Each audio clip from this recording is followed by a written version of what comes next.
Hello and welcome. Today we'll be talking a little bit more about pain. So, what is pain?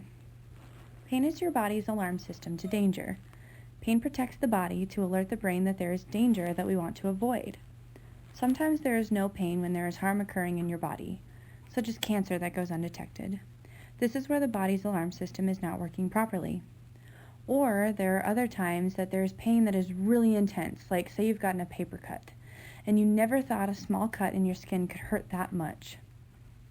Pain is our method of survival, so we need our pain stimulus to be sensitive enough that it protects us from danger, but not too sensitive that it takes away from other information we should be attending to.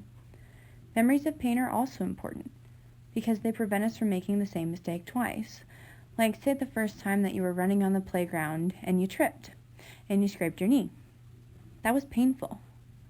So the next time you were running on the playground, you had a much slower and more cautious approach so you wouldn't fall the next time.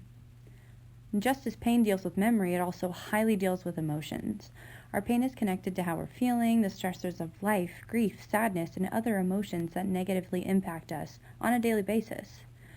This is why if you're stressed and maybe you complete a heavy lifting task and it causes you low back pain, and that reaction is really intense, and it's for long durations, it's really sharp, or you have trouble recovering from the pain. If this pain has turned chronic, it can be hard to understand the purpose of this pain. If pain is our alarm system, why does my brain conclude that I should always be on alert? And what is my brain trying to protect? But let's take a step back. If the brain is trying to protect me from tissue damage, does pain always indicate that I'm doing damage to my body's tissues? The surprising answer is no. There are nerves in our periphery, let's say the arm for example, that detects a stimulus with receptors. The message travels to the brain where the brain interprets that signal, also meaning the brain can connect emotions to the event or realize that this event has occurred before, and the brain interprets this signal as painful. So more nerves leave the brain and tell the arm to react to that pain. Our brains determine whether a stimulus is perceived as a threat or not. And the nerves in our periphery, as well as the signals interpreted in our brain, can both become overly sensitive. So think of our brain as an alarm system in your house.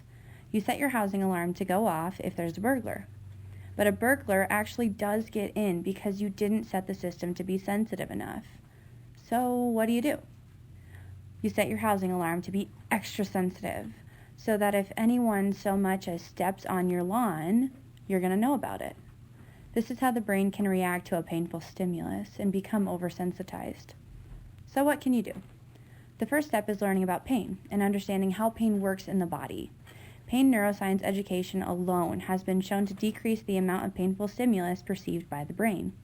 So you've already taken the first step by watching this video. Within our treatments, we will work together to respect your pain and work on incorporating movement and more functional activities back into your life. We are in a marathon, not a sprint, so working together is important. The first thing I'd like you to do when you experience your pain is I want you to write down the context. How are you feeling? What movements are you doing? And what is going on in your life when you experience this? Now, don't be fooled. This does not mean focus on your pain, but just be aware of these other pieces that are involved with your pain. Bring these thoughts with you to therapy next week. Thank you for listening.